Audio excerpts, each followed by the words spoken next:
Carroll Township's a very rural area in northern Ohio, right on Lake Erie. Lake Erie has always been very important to Carroll Township and its residents. We use it for drinking water, we treat it, and it's really our livelihood.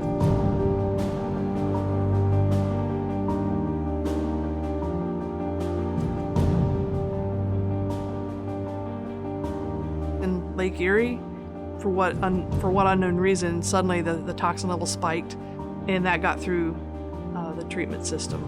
It was indicated to me that it is pretty dangerous.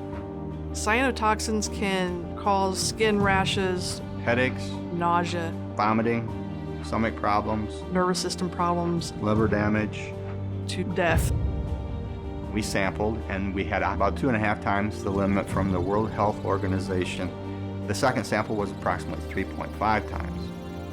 Our plant wasn't set up to handle what was coming in from Lake Erie. One of my biggest worries was actually hurting someone or even worse. So we shut it off right away, shut everything off. We had a very close call that day. The last thing you want to do is produce an unsafe water and allow your people to drink it.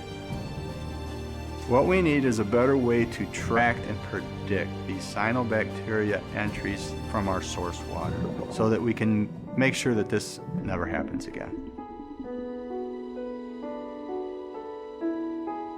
A lot of the times we'll find out after the fact that there's a problem with cyanobacteria in the water because the bloom's already occurred.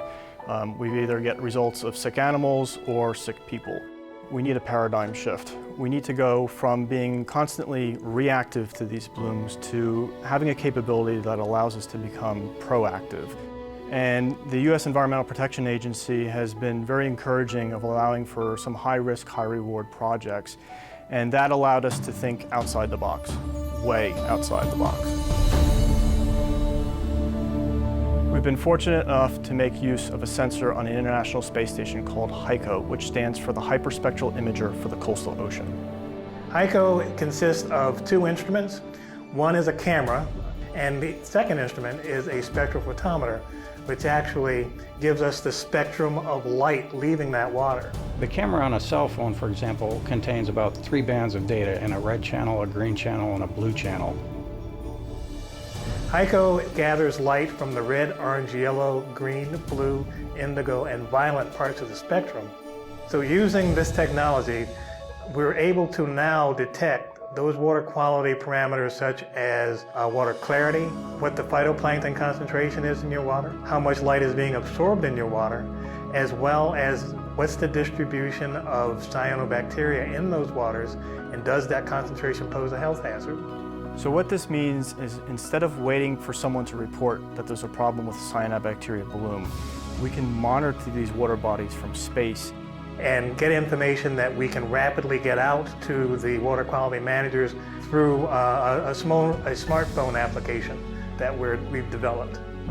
So the app allows you to drop a pinpoint, and that pin can be placed in an area where a drinking water treatment plant may have an intake, and see what the current water quality conditions were. Each user gets that information near real time, so they can make judgment calls on whether they have to respond or take action. Having the HICO on the International Space Station has been the ideal test bed for our research. This is an amazing partnership. The Naval Research Laboratory had HICO on NASA's International Space Station. As HICO acquired a scene, it was transferred to the Naval Research Laboratory. And then the Environmental Protection Agency was able to do the analysis and the validation to send this information out through a prototype mobile application. Yes, this technology will reduce costs and provide near real-time information. But the big goal here is protecting humans. And if we can reduce exposures both to humans and even animals, then we've achieved our goal.